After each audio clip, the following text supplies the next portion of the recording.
Nightcast. Stephen Lloyd Gilbreth brings you the current news from the world today and how it relates to Bible prophecy. Understanding the end-time events leading to the peaceful world tomorrow. Ladies and gentlemen, Stephen Lloyd Gilbreth. Good evening, friends, and welcome to this February 9, 2015 edition of Nightcast. A ceremony has been held in Taipei to mourn those who died when TransAsia GE235 came down shortly after takeoff last Wednesday. The plane plunged into a river, and 40 of the 58 people on board have been confirmed dead. There are still missing, and there were 15 survivors. Cindy Sui reports from Taipei. Information from the voice and flight data recorders revealed that seconds after takeoff, an alarm went off, indicating a problem with one of the plane's engines. It had lost power. Shortly afterwards, one of the pilots shut down the plane's other engine. It's not yet clear why. The pilot realized the problem after the number 2 engine of the plane experienced a problem. The pilot did not deal with the number 2 engine. Then, as you can see, the pilot reduced acceleration on the first engine and then shut it down in the end. He shut the first engine down. After the news conference, the official told the BBC this was not in accordance with normal procedure. He said the plane is able to land with a single working engine. The pilots did try to restart the engine they had shut down, but it was too late. Seconds later, the plane crashed into this river. All 3 pilots on board were killed. The 42-year-old chief pilot is believed to have purposely steered the plane away from a densely populated neighborhood and may have tried to land in the river. Local media said his body was found with his hands still clutching the joystick in the cockpit. Divers on Friday continued to search for the missing, forming a line across the river to feel for bodies because they can't see under the murky waters. Family members of the deceased arrived at the scene distraught.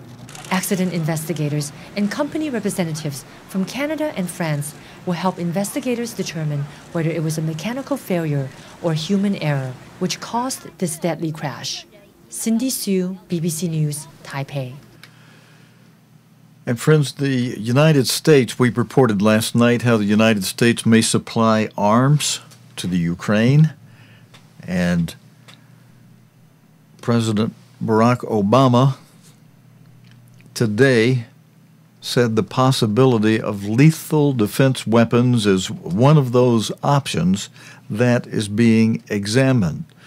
President Barack Obama says the United States is studying the option of supplying lethal defensive arms to Ukraine if diplomacy fails to end the crisis in the East. You know, we reported to you last night after John Kerry first reported that President Obama was considering supplying weapons and arms to the eastern Ukraine, that the French president and the German chancellor hurried together to meet in Kiev and held a telephone conference with Putin in Russia. Now, the United States, you're going to hear in this story how the United States, John Kerry, at the end of the story, will say that he thinks things are in unity as far as the United States and the EU go on this. But if you can read between the lines, that may not necessarily be so. Russia, this story says, had violated, quote, every commitment made in the failing Minsk agreement, President Obama added, after talks with the German chancellor on a new peace deal. Mr. Obama has come under pressure from senior U.S. officials to supply arms despite objections from Angela Merkel. Russia denies accusations of sending troops and supplying the rebels. The latest diplomatic efforts come amid renewed fighting between the pro-Russian rebels and Ukrainian government troops, with fighting centered around the strategic railway hub of Debaltseve. The rebels said earlier today they had cut off a key supply road to the town, which is near the rebel-held city of Donetsk. But the military says the battle is ongoing. Ukrainian government officials say 9 soldiers and at least 7 civilians have been killed in fighting over the last 24 hours.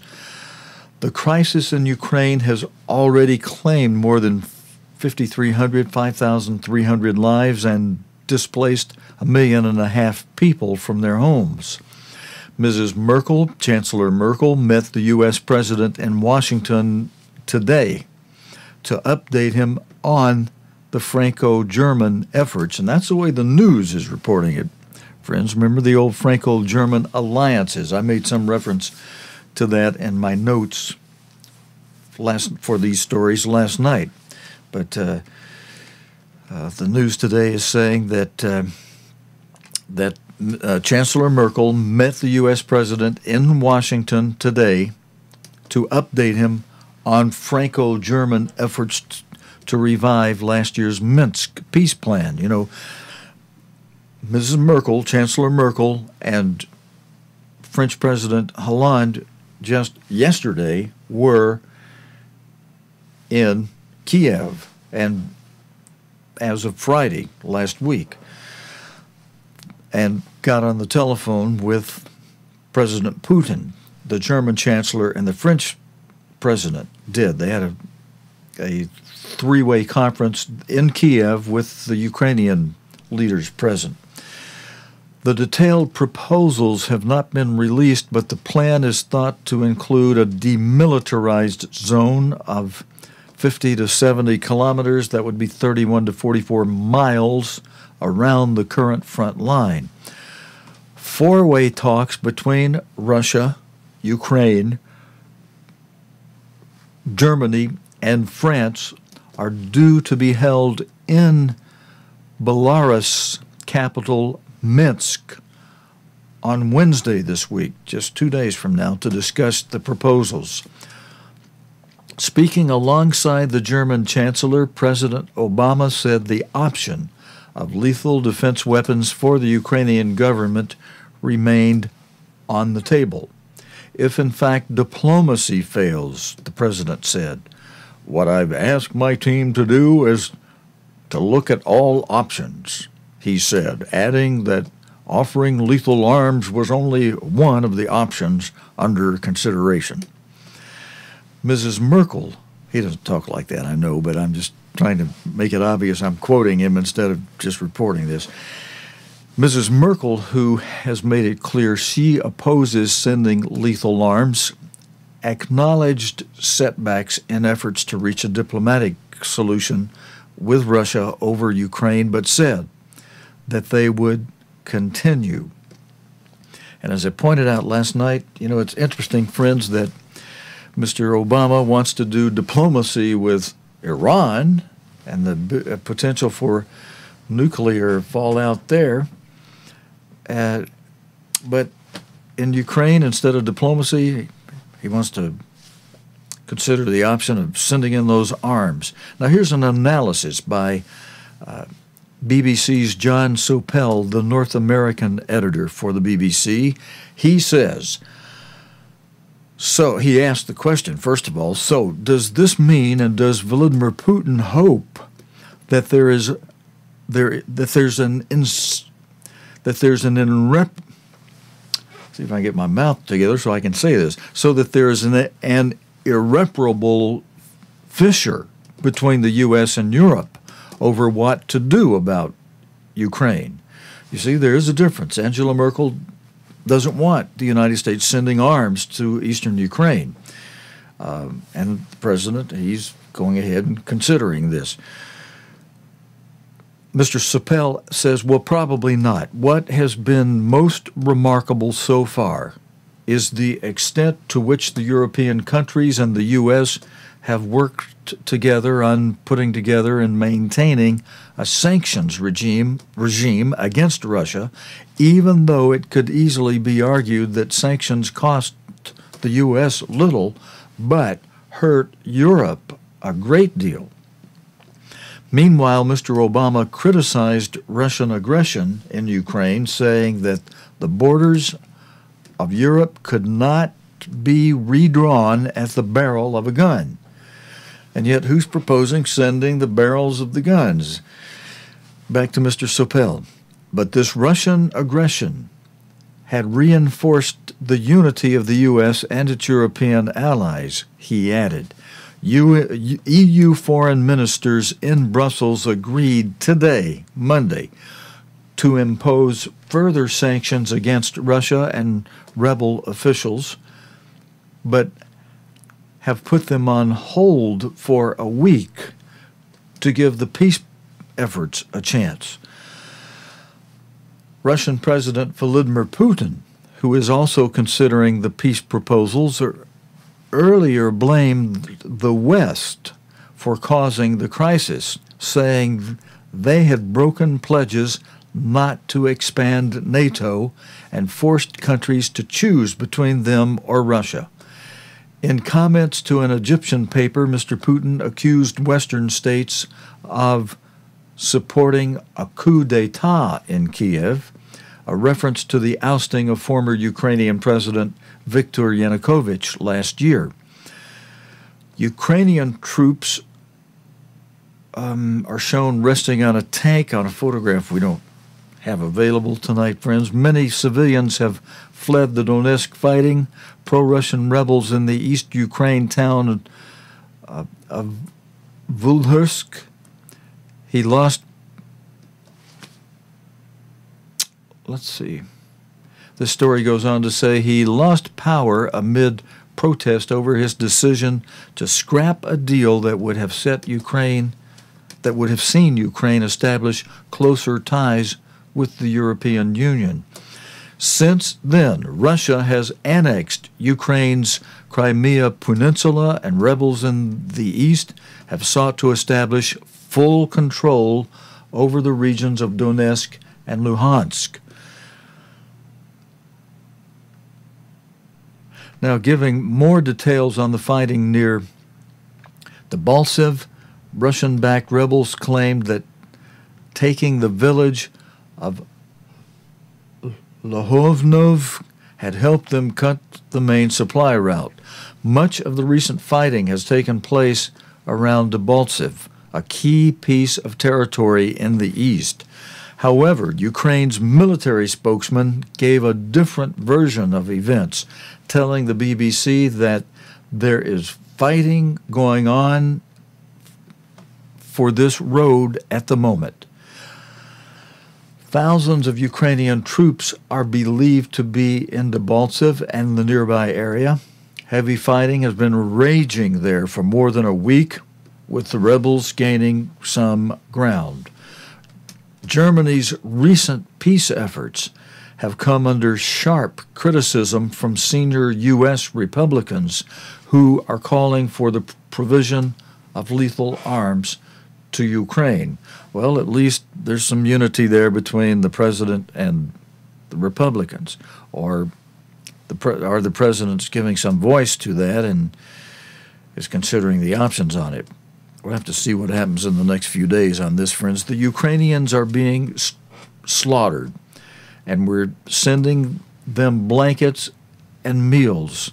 Blankets don't do well against Russian tanks, Senator John McCain told an international security conference in Munich at the weekend.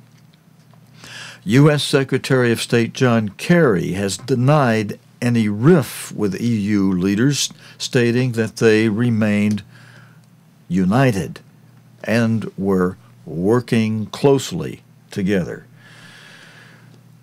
Okay, friends, that's all I have on that story for the moment. Some news out of the United States we'll close with related to weather in the U.S. New England is hit with another round of snow, with Boston expecting up to 2 feet 60 centimeters of extra snow. The National Weather Service issued a storm warning for the area, which is still recovering from the storm earlier this year. Schools and some municipal offices have been closed, and some areas were given parking bans. Huge jet-powered snowblowers have been deployed to try and clear the snow, and I think we have some video with a story on this.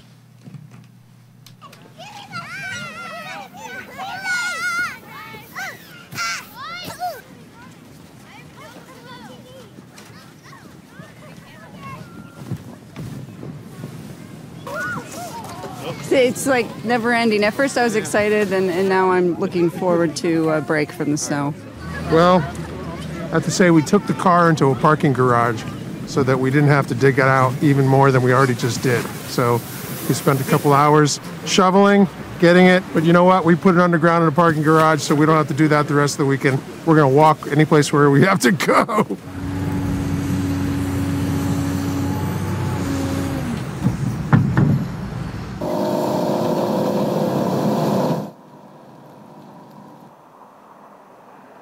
You know, early on it's pretty. December, January, it's pretty. February, it starts to get a bit much after a while. When it keeps coming like this. Shoveling out, getting ready for more snow tomorrow or tonight. Well, it's a lot to deal with, but you know, some of this is New England, and we're tough. We're a tough breed, and I think we can handle it. We've done pretty well so far. We're just dead. We're beat. We're worn out. All right, friends, with that, we'll end tonight. We've got some new equipment we're putting in the studio, and a lot of work to get that together. But thanks for joining us for this Monday night report. God willing, and the creek don't rise and the snow don't hit us down here in the south. We'll be back tomorrow night, and perhaps I'll go ahead and share some of the stories about the rulings that is putting the handwriting on the wall for the United States with some of these gay marriage legislation that's being approved by the court against Alabama. The news today has made me sad sick. I don't even want to say more about it until tomorrow. Thanks for joining us tonight, friends. Again, God willing, Creek Don't Rise. We'll be back tomorrow night with the day's current news related to the Bible and prophecy here on Nightcast. Until next time, your host, Stephen Lloyd Gilbreth, saying so long and good night, friends. You have been watching Nightcast with Stephen Lloyd Gilbreth. Nightcast can be seen Sunday through Thursday nights here on COGTV.org. Tonight's program is also available anytime on demand in the COGTV.org video archive.